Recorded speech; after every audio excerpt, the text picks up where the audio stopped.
وطن عزیز کے جو حالات پیش آ رہے ہیں، کبھی کبھی لگتا یہ ہے کہ اللہ ہم سے شاید ناراض ہو گیا ہے۔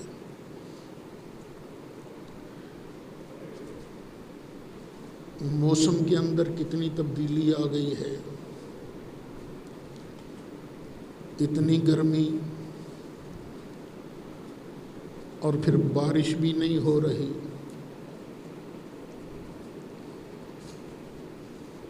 بندوں کے پاس مال بھی ہوتا ہے، کسی کے پاس تھوڑا، کسی کے پاس زیادہ۔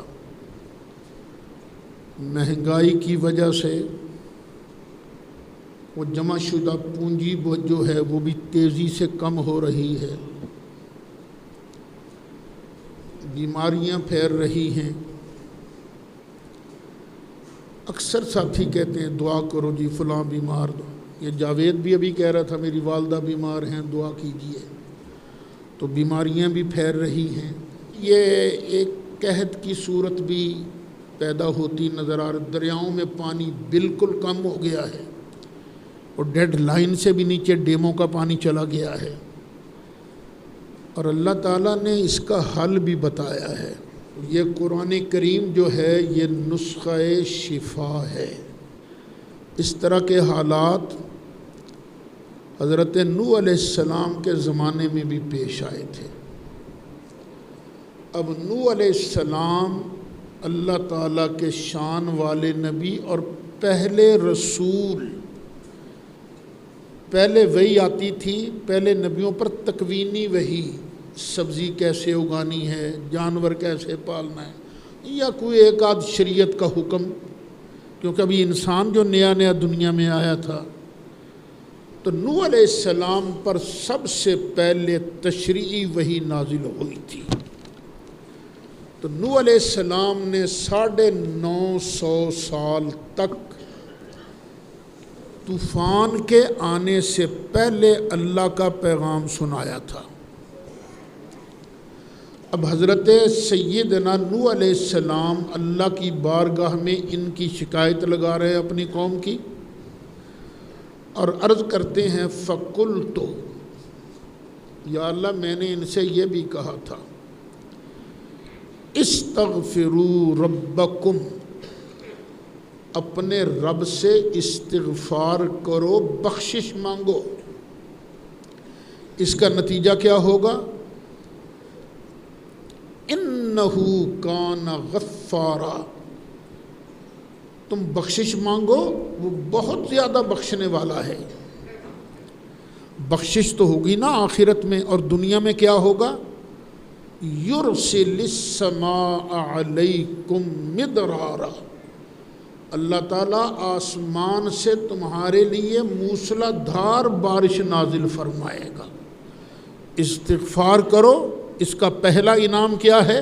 اللہ پانی والی نعمت عطا فرمائے گا۔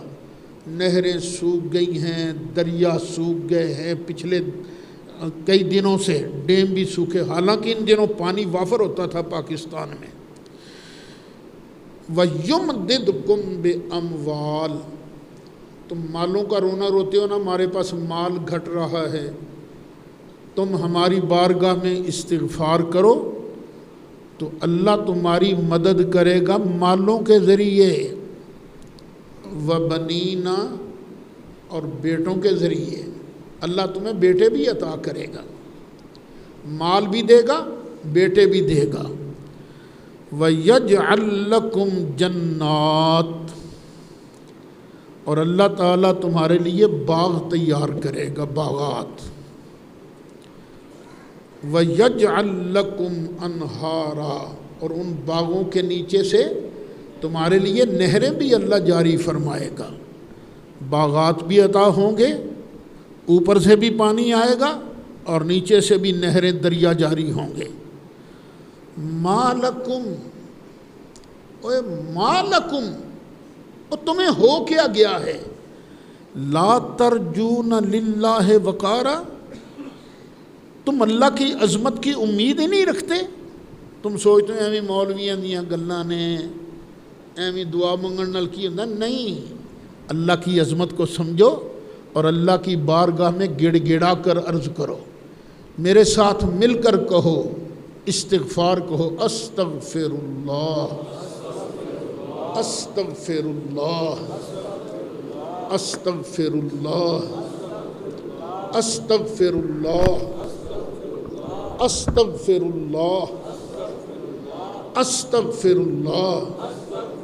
یاد رکھیے کوئی زبان خاموش نہ رہے، اور زبان کا تعلق دل سے بھی ہو، دل سے بھی کہو استغفر اللہ، استغفر اللہ، استغفر اللہ، استغفر اللہ، استغفر اللہ، استغفر اللہ، استغفر اللہ، استغفر اللہ، استغفر اللہ، استغفر اللہ، استغفر اللہ، استغفر اللہ، استغفر اللہ، استغفر اللہ ربی